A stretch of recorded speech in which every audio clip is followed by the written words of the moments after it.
In January 2024, India consecrated the Ram Mandir. It is a staggering achievement of modern construction and a massive, state-backed cultural milestone. But this celebration sits atop 2.7 acres of the most violently contested real estate in modern history. For centuries, Hindu tradition identified this exact spot in the city of Ayodhya as the birthplace of the deity Ram. Yet for over 400 years, the physical space was occupied by the Babri Mosque, a 16th-century mosque constructed under the Mughal Emperor Babur. That tension snapped on December 6, 1992. Over 100,000 volunteers, known as Kar Sevaks, breached the perimeter and physically dismantled the mosque. The resulting riots swept across the Indian subcontinent, claiming thousands of lives. What started as a local property dispute over a small patch of dirt had escalated into a central conflict for India's national and religious identity. The decades-long deadlock finally broke in 2019 when the highest court in the country intervened. This cross-section illustrates the pivotal evidence. The Supreme Court relied heavily on excavation data from the Archaeological Survey of India, which revealed the ruins of a large, non-Islamic structure resting directly beneath the surface where the mosque had stood. Relying on this empirical data, the judges awarded the disputed land to a government-formed Hindu trust for the construction of a temple. Simultaneously, they ordered the state to provide a separate 5-acre plot in nearby Danipur to rebuild the mosque. The verdict brought closure to a multi-generational legal war. But the moment the gavel fell, it immediately triggered an immense engineering challenge to build a structure meant to last for a millennium.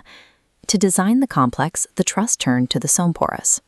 As 15th-generation architects, they had originally drafted plans for the site back in 1988, carefully translating ancient Hindu texts into modern blueprints. This scale model shows the complexity of the Nagara architectural style. 5 distinct pavilions, or mandapas, lead to an octagonal inner sanctum. But traditional codes imposed a severe constraint. The temple had to be built entirely without iron or steel. Constructing a massive 161-foot-tall stone building designed to stand for centuries without a steel skeleton meant engineers had to replace modern construction methods with the physics of load-bearing stone. To secure over 600,000 cubic feet of sandstone, contractors used 10,000 hidden copper plates. These interlocking metal joints lock the stone blocks together without the risk of iron corrosion. Early in the excavation, engineers hit a geological hazard, an underground stream of the Saru River flowing right beneath the site.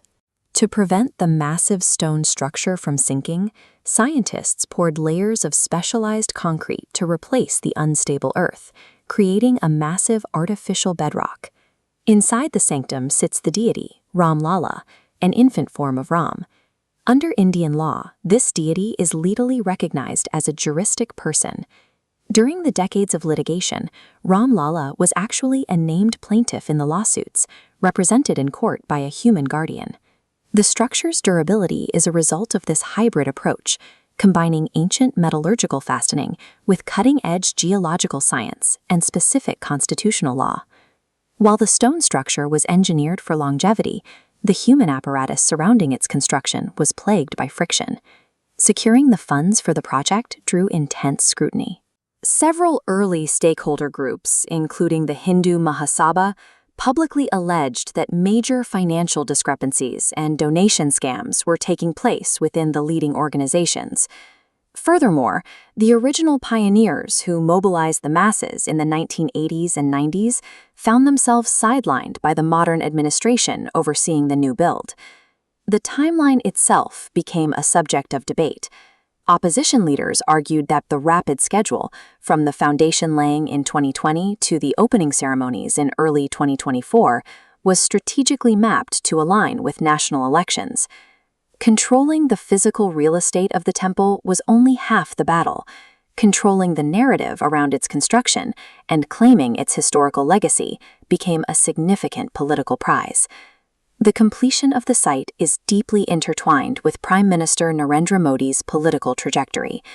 When the doors finally opened, it transcended a local religious observance. The event was broadcast across the country, supported by heavy state backing, public holidays, and a coordinated national media presence. In under 5 years, the state managed to settle India's longest-running legal dispute, execute a massive iron-free engineering project, and coordinate a nationwide religious mobilization. The temple represents the convergence of ancient religious tradition and modern executive power, serving as a permanent physical monument to the state's redefined national narrative.